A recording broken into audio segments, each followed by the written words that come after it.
Hi, it's Fias Tarot. Hello. Capricorn placement. So, yes. Oo.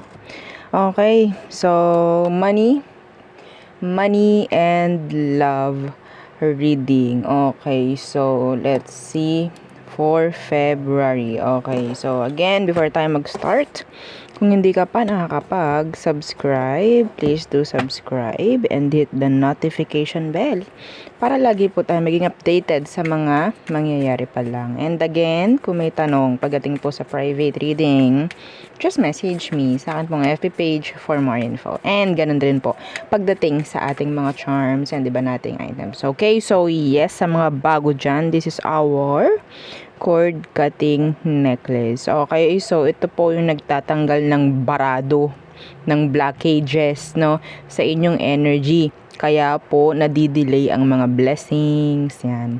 Kaya kayo is parang laging lang paikot-ikot, nahihirapan sa mga ginagawa nyo, lalo na sa pamumuhay, sa pamamera, yan po. No, lalo din sa love, yes. Para kayong naka-stuck sa isang energy, lagi lang iniiwan whatsoever, o diba?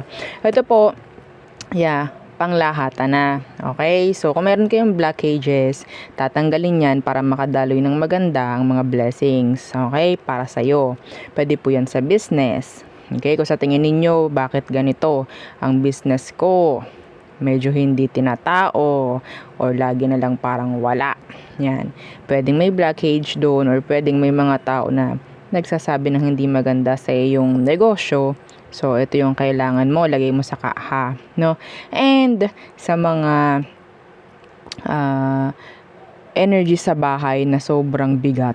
Okay? So, mararanasan nyo yung lagi na lang nag-aaway. Yan, mga ganyan. Mga nakatira sa iisang bahay, lagi na lang nagsisigawan.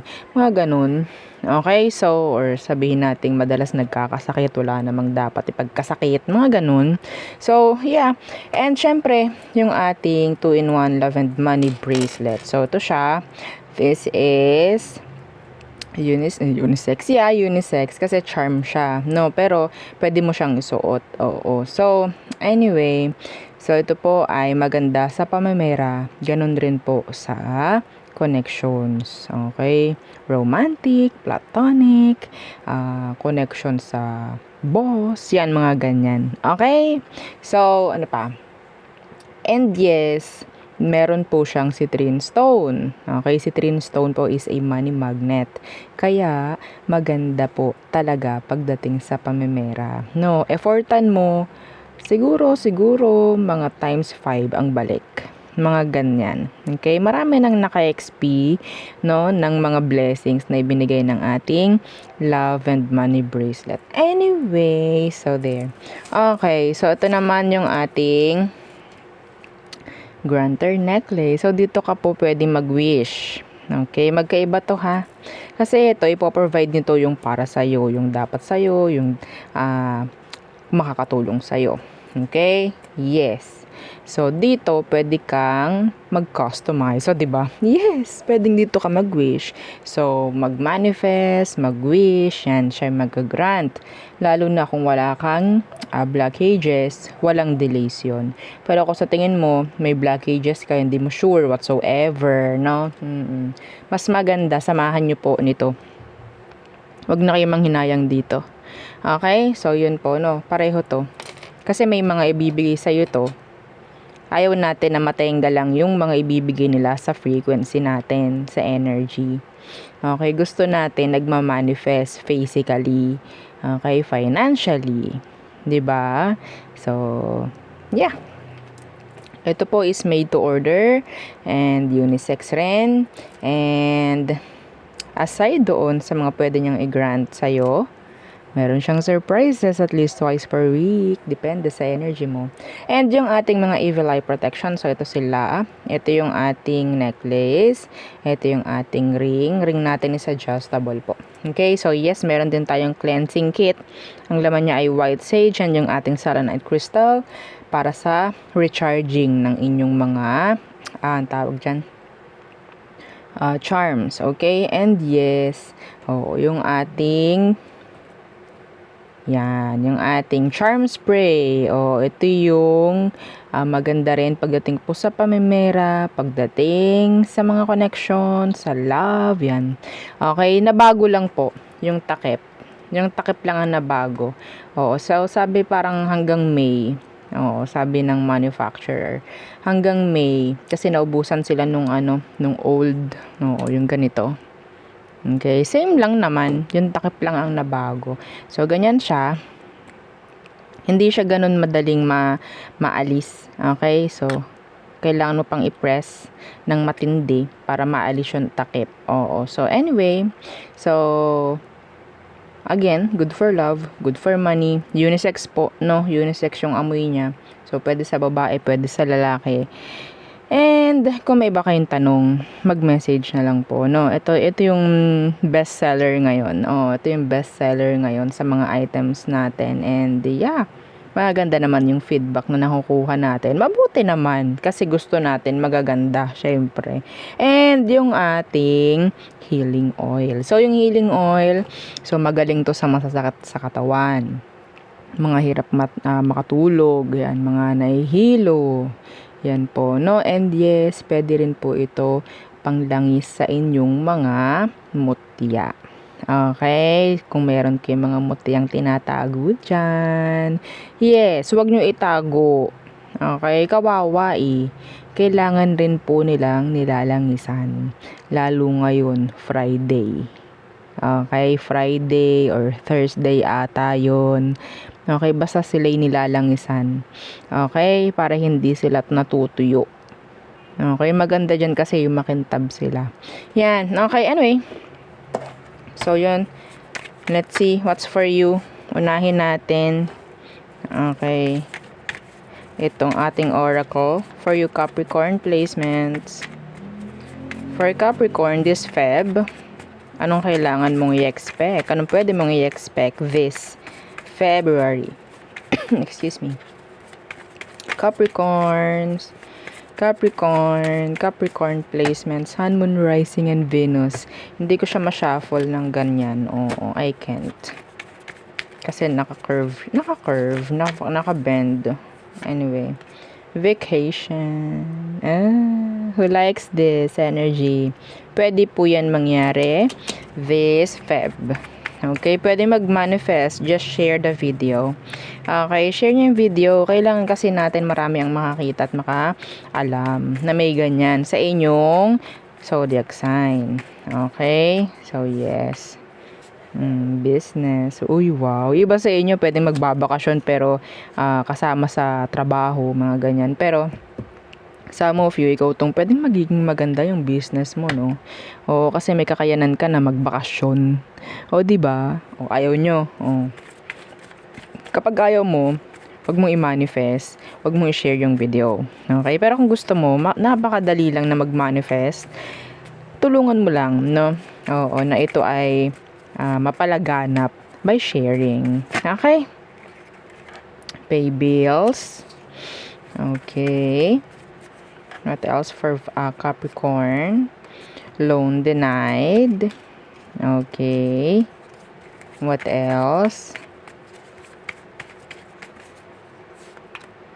Performance. Okay. Last. May nakita akong job offer. Nagpakita sa akin yung job offer. Could be job offer. May ganyan. Iba sa inyo. Pwedeng i-evaluate, no? Titingnan yung performance niyo dyan sa workplace if ever, then may chance na kayo ay ma-offeran, no, ng iba or mas mataas na position this February. Okay? So, what else? Capricorn. Changes. Yeah, in general, there could be changes, transitions ngayong February. Okay? So, maybe madalas mo or pwedeng makikita mo yung angel number 555. Okay? So, sign yon. Yeah, sign yon na may paparating na pagbabago. Okay? For the better. Yeah, for the better. So, okay. Some of you, ikaw itong mabibigyan ng pay raise, makakapag-pay ka sa mga bills mo, okay, sa mga bayarin kung sakali man. Hindi ka na siguro para mag-loan. Oo, there's no need na kumuha ng loan kung sakali man kasi sabihin natin magiging maganda yung pamamera or magiging sapat. No, kung di man sapat, mas sabihin natin mas sapat pa sa sapat. Parang ganyan. Okay, claim nyo yung energy. Okay, kung sabihin nyo talaga. So, sa mga nagsasabi ng ganyan, meaning hindi nyo kiniklaim. Okay, so just claim the energy kasi maganda naman siya. Okay, wini-welcome nyo yung positive energy. So, para sa'yo yun. Okay, kung sino man ikaw na wini-welcome mo, yung hindi mo binabasag. So, kapag ikaw tong binabasag mo, this is not for you. I'm sorry. Okay, so again, to manifest, to claim, share the video. Okay? So, business mo magiging maganda po, no? Ngayong Feb, or sabihin natin meron kang susubukang business this Feb. Okay. So, let's see. Next is itong ating keeper. Anong masasabi ni keeper? Oo, ngayong Feb. Anong meron? Anong ibibigay niya? Anong ibibigay niya? For Capricorn placements this February, main male. Okay, so parang ikaw yung magiging main character. The main character, main male, main female. Ooh, the Nine of Pentacles energy. The privileged lady. Okay, this is abundance, this is prosperity, this is changes. Pagdating po sa status in general. Okay, so yeah, this is so nice. What else? Capricorn, wealthy man. O, diba? Ayaw nyo. O, sinasabi na ng card sa'yo na yes, may something. Oo, pagdating din lalo talaga sa kaperahan mo ngayong Feb. Okay, so, being the main male, so siguro ikaw nga talaga yung parang gugustuhin, hahanapin in terms of kaperahan. Ikaw yung parang dadayuhin. Claim mo. Okay, claim mo, wag mong barahin. Okay, kasi maganda yung energy na sinasabi sa'yo. No? So, again, meron tayong privileged lady, wealthy man. So, siguro nga, pagdating sa kaperahan mo, no, ngayong Feb, nandyan yung abundance. Sasabihin natin, hindi ka masyadong mahihirapan pagdating po sa pamemera. Ay, Capricorn, share naman. share naman. Yes. Okay, so, status is going up in general. Status. Okay, status. Pwede sa love life, pwede sa pamemera, pwede sa pamumuhay. There could be a lot of changes na pwedeng mangyari po this February. Okay? So, sa mga single din dyan na sobrang talagang makatutok sa kanilang mga kaperahan. Yes. Sabihin nating deserve mo. Yung makukuha mong bonus from universe. Diba? Oo. So, may number pala dito. Number 1, number 12, and number 13. Okay. So, there. That could be, significant. So, tayo tumungo sa person. Ayan, hindi naman to nawawala. Let's see. Ano bang meron? The person on your mind, Capricorn placements. Hang on. Okay, Capricorn. The person on your mind, who is this? Who is this? For Capricorn placements. The person on your mind po, okay? Who is this? Anong meron? Okay, the Six of Pentacles universe. So, andyan yung energy ng one-sided. Ito yung energy na pwedeng lagi nakaganyan sa'yo. Laging nakahingi. Parang ganyan. Ano yung Six of Pentacles universe? Yeah, you're trying to avoid this person, I guess. Okay? Ito yung taong hindi open. Hindi siya equal. Yeah. So, kung nagbibigay ka ng 50% siguro ang ibinibigay nito sa'yo wala pa sa kalahati. So, walang fairness, walang equal, no? Pagdating dito sa connection ninyo. Some of you, ayaw mo nang bumalik tong taong to. You're trying to avoid them. Ayaw mo nang bigyan ng another chance itong taong to. So, siguro, ang tanong mo, tama kaya na hindi ko nabigyan ng pagkakataon itong taong to? Ano bang meron? Anong kailangan mong malaman sa kanya, Capricorn? Oops! This is too many. Okay, the Page of Wands. Lagi na lang gusto nila ng attention, no? Some of them, they're younger. The Queen of Swords. Kailangan mong malaman sa kanya is they're really mature. Okay? Parang sa umpisa lang lagi masigla, magaling, parang ningas kugon siya. Okay? Pero some of you talagang itong taong ito, every time na may nagbibigay sa kanya ng tawag dyan, attention, sinusuklian din niya ng attention, even though minsan sinasabihan mo or nililimitahan mo siya, pero hindi niya sinusunod. Meow!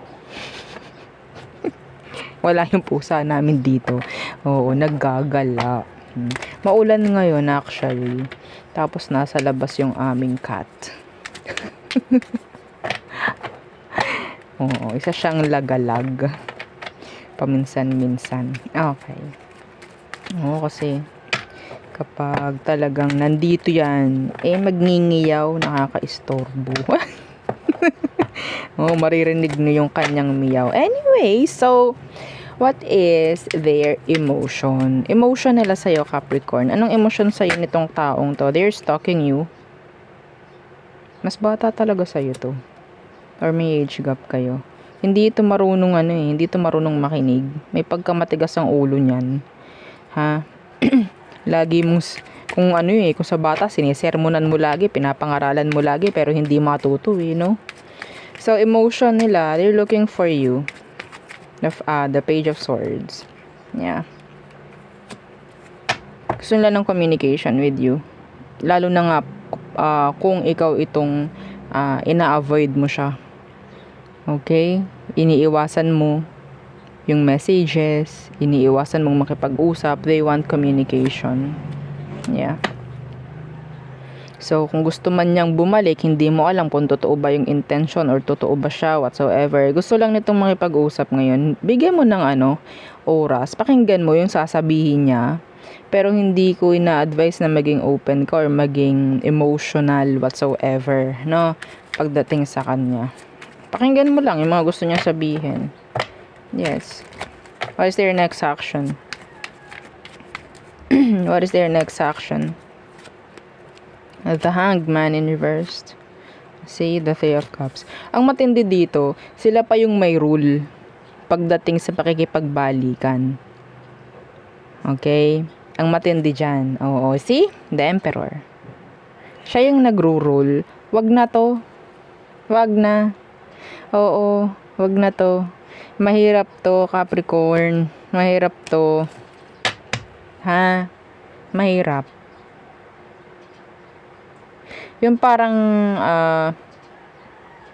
sila na nga yung humihingi ng pabor. Sila pa yung dapat masusunod. Parang mga mangungutang. Oo, 'di ba? Pag pinautang mo, sila pa yung magagalit kapag siningil mo. Hoy, sabi ko nga ganito, 'di ba? O, 'di ba? Ganun yung energy niya.